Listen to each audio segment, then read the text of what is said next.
Buenas tardes. Más que hacer una disertación de los casos que hemos tenido, como esto fue una labor que fue tan bonita, porque fue una labor en equipo, vamos a hacer un mini panel. Yo solamente les quiero ir adelantando algunas cositas. Ya vimos todo lo del blinatumomab con el doctor Scott Howard, entonces podemos pasar esta parte. Vamos a tener que el blinatumomab fue administrado por primera vez en la República Dominicana en la unidad oncopediátrica del Instituto Nacional del Cáncer, INCAR. Casualmente, también fue la primera vez que se infundieron 2 pacientes al mismo tiempo en toda Centroamérica, porque lo que hicimos fue eficientizar el fármaco. Teníamos una niña más grande, una niña más pequeña, no sobró nada. Vamos a resaltar que nosotros tratamos de apegarnos al 100% al protocolo de infusión. Tuvimos varios talleres, como lo pueden ver, de entrenamiento. Fueron multidisciplinarios. Estuvieron los médicos, las enfermeras, enfermeros educadores de todo el INCAR, no solamente de pediatría, sino también de la sección de adultos. Estuvieron las personas que nos colaboran en central de mezclas y nuestros interconsultantes, como el gastroenterólogo, la infectóloga y nuestra oncocardióloga. Nosotros tuvimos la oportunidad con esto de crear checklists de diferentes cosas.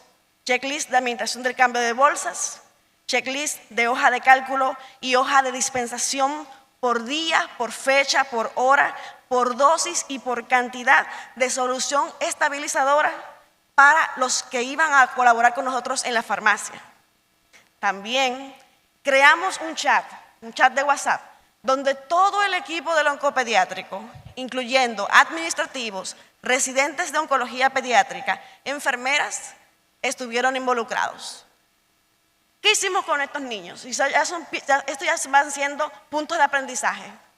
Tratamos de que estos niños, que fueron al mismo tiempo y al mismo día y a la misma hora que empezaron esa infusión, estuvieran localizados justo frente al counter de enfermería.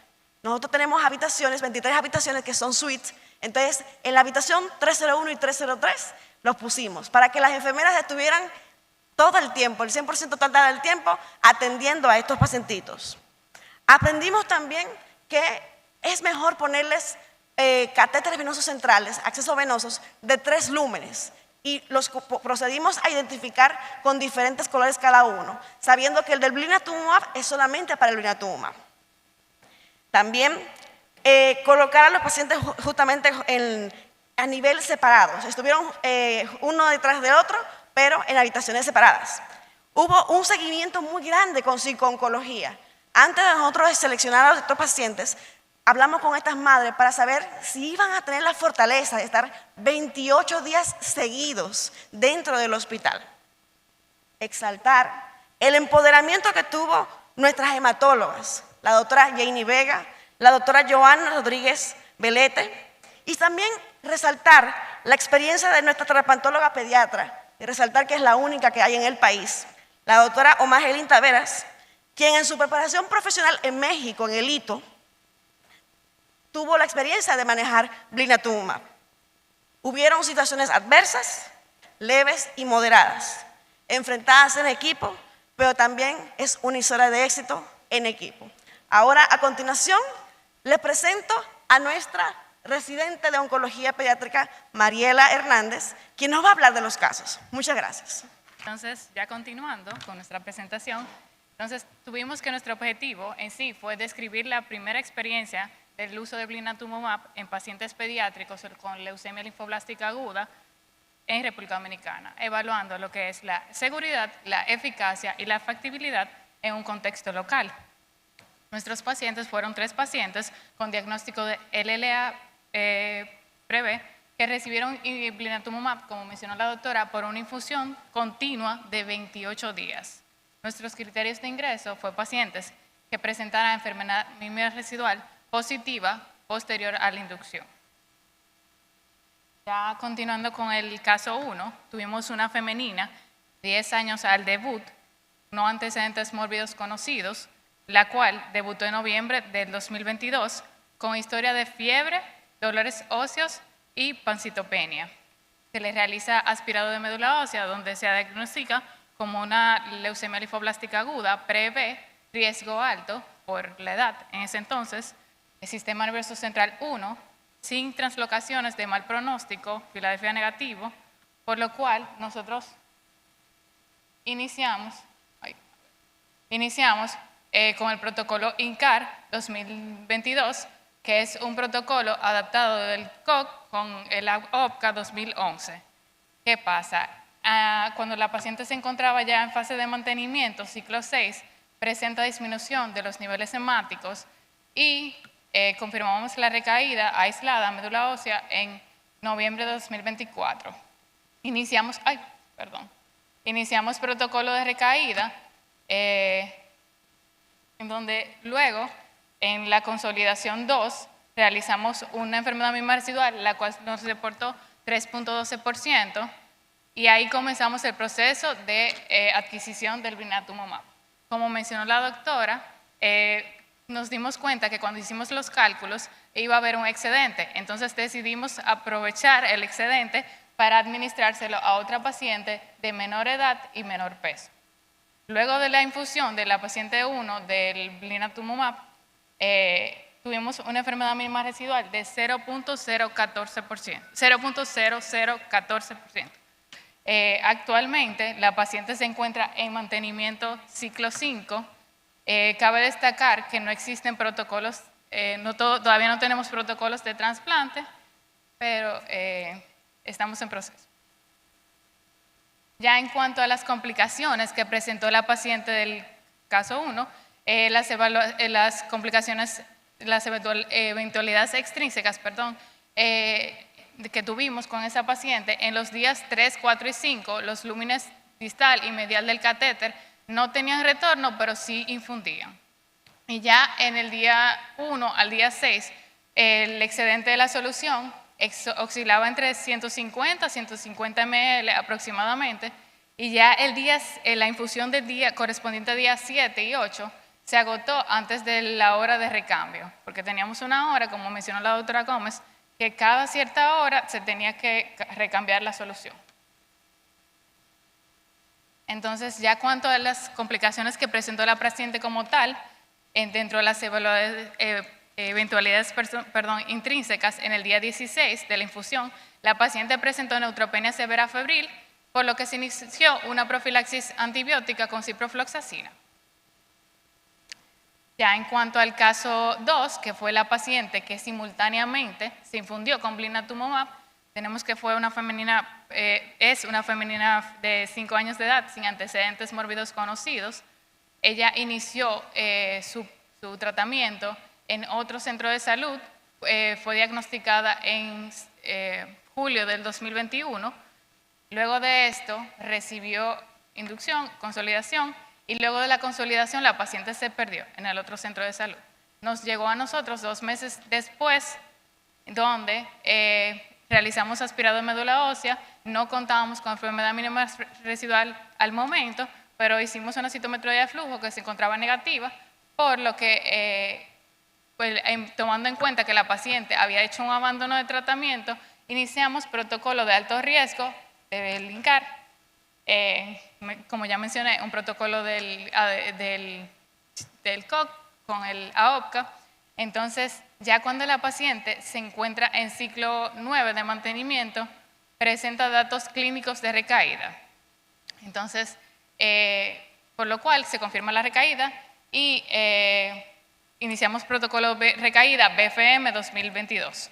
Luego de esto realizamos, después de la consolidación 3, una enfermedad mínima residual, la cual reportó un 7.69%.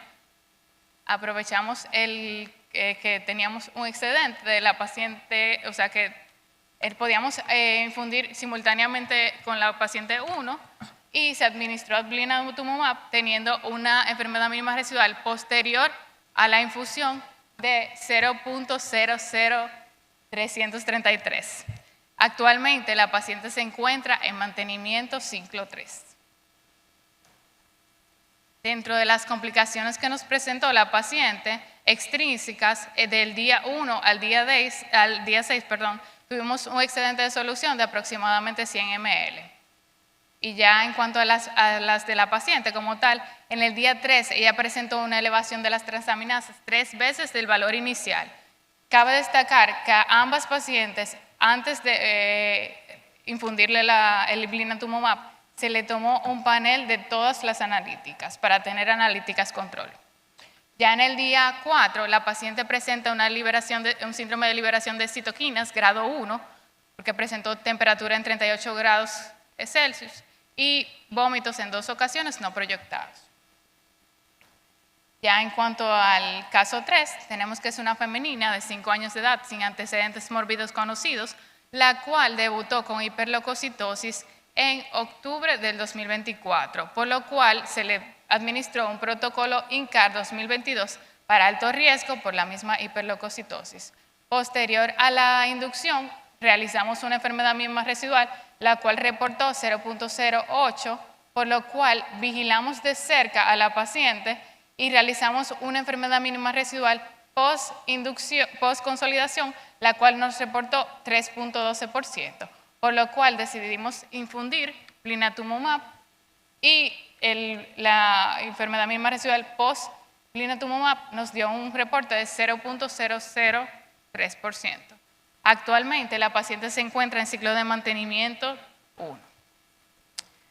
Ya en cuanto a las complicaciones que nos presentó la paciente, en este caso cabe destacar que la paciente nos presentó en el día 3 un síndrome de liberación de citoquinas grado 2 con hipotensión, rash y taquicardia, y por lo que adoptamos un abordaje infeccioso. La procalcitonina estaba negativa, el PCR negativo, la eritrosedimentación negativa y el hemocultivo negativo. Pero ya en el día 20 la paciente presenta una sepsis por Burkholderia cepacia, la cual fue tratada con la sensibilidad del antibiograma. Ya en cuanto a la interpretación de la enfermedad mínima residual, le voy a dejar con la doctora Omayelin Taveras, pediatra oncóloga, transplantóloga.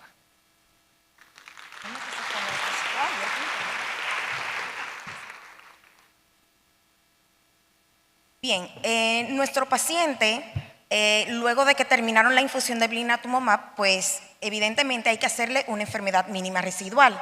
Como ya han destacado en múltiples conferencias, la enfermedad mínima residual más fidedigna es cuando se encuentra entre el logaritmo -5 y -2.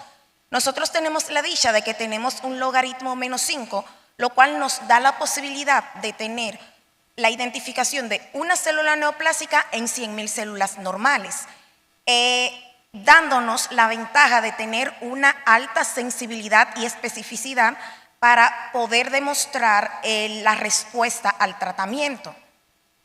Como vimos, nuestras pacientes todas iniciaron con enfermedad mínima residual positiva.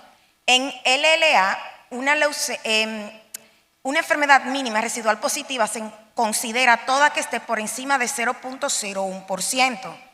En LMA, pues ya es diferente, es por encima de 0.1%. Como vimos, todas estuvieron por encima de ese margen de referencia y al finalizar, todas tuvieron un resultado negativo de la enfermedad mínima residual. Básicamente, esto fue lo que pasó con nuestra paciente. Lo teníamos con enfermedad activa, porque a pesar de que tenía 3.12, tenían síntomas a nivel de laboratorios y al final y posterior al blinatumomab, pues todas negativizaron. En nuestros resultados, pues vimos que se incluyeron 3 pacientes. Las 3 recibieron blinatumomab en infusión continua de 28 días, haciendo la salvedad de que aunque las pacientes presentaron eventualidades, aunque las infusiones se acabaron o terminó la dosis total de la solución antes de tiempo, en ningún momento se suspendió la infusión. Lo único que hicimos fue, básicamente, pues si se acabó a las 10 de la noche y nos tocaba a las 12 el cambio, adelantar el cambio a las 10 de la noche.